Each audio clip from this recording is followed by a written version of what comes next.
وشفنا كتير اثناء المباريات دي محاولات زمايلهم ان هم ينقذوهم بطريقه او باخرى. Смотри, он уже ловит мяч и все равно колено несет, понимаешь? Он мог просто его поймать, вот и все, и столкнуться, даже мог и не столкнуться Это видео нашей камеры, которая была рядом с эпизодом, и мы видим, как быстро среагировали в первую очередь. Смотри, как Наполеон. Что важно, игроки соперника, футболисты Днепра. Смотри, Наполеон, чтобы люди знали, это Зазуля. بس للاسف كتير من المحاولات دي كانت بتبوء بالفشل وكانت بتحصل الوفاه. طب ليه؟ لانه في الاغلب احنا مش فاهمين يعني ايه بلع لسان. ناس كتير مننا بتعتقد انه اللسان بيتفك ويروح ملفوف وساقط يسد مجرى الهواء، لكن فعليا القصه مش كده خالص. القصه عشان نفهمها كويس لازم نبقى فاهمين طبيعه مجرى الهواء بتاعنا، وان الهواء لما بيخش جوه الجسم بتاعنا عشان يوصل للرئتين بيعدي من الانف او من الفم، وبعدين ينزل على البلعوم وبعدين على القصبه الهوائيه وينزل بعد كده يدخل للرئتين. طب ايه علاقه اللسان بالقصه دي؟ اللسان زيه زي اي عضله، زي اي عضله عندنا في الجسم، بيحصل ليها ارتخاء لما الواحد يخش في غيبوبه. يعني ايه؟ يعني اي واحد بيخش في غيبوبه او اغماء عميقه كل عضلات الجسم بتاعته بترتخي بما فيها عضله اللسان. طب ايه اللي هيحصل يعني؟ تعالوا مع بعض نبص على الفيديو ده عشان نفهمها بالتفصيل. وزي ما احنا شايفين انه اللسان عباره عن عضله، لما الجسم بيرتخي اثناء الغيبوبه عضله اللسان بترتخي، فقاعده اللسان هي اللي بتنزل تسد مجرى الهواء فتمنع دخول الهواء تماما، وهنا يحصل الاختناق. وهنا المشكله انه اللسان هو اللي سد مجرى الهواء في حاله ارتخائه. السؤال نتصرف ازاي او ازاي نعيد فتح مجرى الهواء؟ هل بنمد ايدينا نشد اللسان ولا بنرفع دماغه لفوق ولا نميله على الجنب ولا نتصرف ازاي؟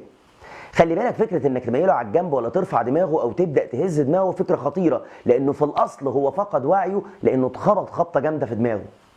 فاوعى تحاول تحرك الدماغ او تحرك الرقبه او العمود الفقري حركه عنيفه، لان ده ممكن يضره ما يفيدوش. امال هنتصرف ازاي؟ تعالوا نتفرج تاني على نفس الفيديو بس نكمله ونشوف اللسان ممكن يترفع ازاي. مجرى الهواء المقفول بقاعده اللسان نقدر نفتحه بان احنا نحرك الراس بالطريقه دي.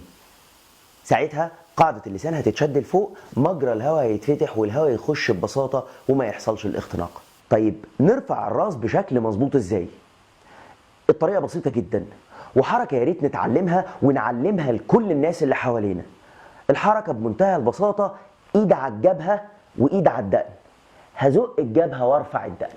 خلي بالك الحركه دي لازم تحفظها وتحفظها لغيرك، مش بس عشان اللعيبه اللي بتلعب كوره ولا بتمارس اي رياضه وممكن تتصاب اصابه مباشره في الدماغ فتفقد الوعي فتبلع لسانها، لا، ده مش بس عشان دول، لكن كمان اي عيان تشوفه فاقد الوعي، اي شخص بيفقد الوعي يغمى عليه في الشارع او يبقى في غيبوبه، او حتى المشهد اللي متكرر اللي ساعات كتير بنشوفه، واحد سنه كبير وهو في غيبوبه عميقه في البيت وقاعد وعياله قاعدين حواليه وبيصدر اصوات، يقول لك ده بحشرجه الموت، بيحشرج، بيطلع منه صوت ناتج عن انه مجرى الهواء مسدود. فعليا الراجل ده للاسف الشديد بيبقى بيتخنق لانه لسانه عشان هو في حاله غيبوبه بيسد مجرى الهواء.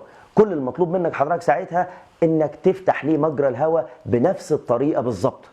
افتكر دايما انه بالحركه البسيطه اللي اتعلمناها النهارده ممكن تبقى سبب في انقاذ حياه بني ادم، وممكن يتكتب لك ثواب كبير قوي قوي قوي انك انت احييت بني ادم تاني وساعدته انه يعيش مع حبايبه واسرته وللناس اللي هم عايزينه. ربنا بيقول ومن احياها فكانما احيا الناس جميعا.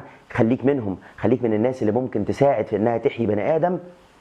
شاير الفيديو ده لكل الناس اللي تعرفهم، كل الناس اللي ممكن يستفيدوا ويتعلموا.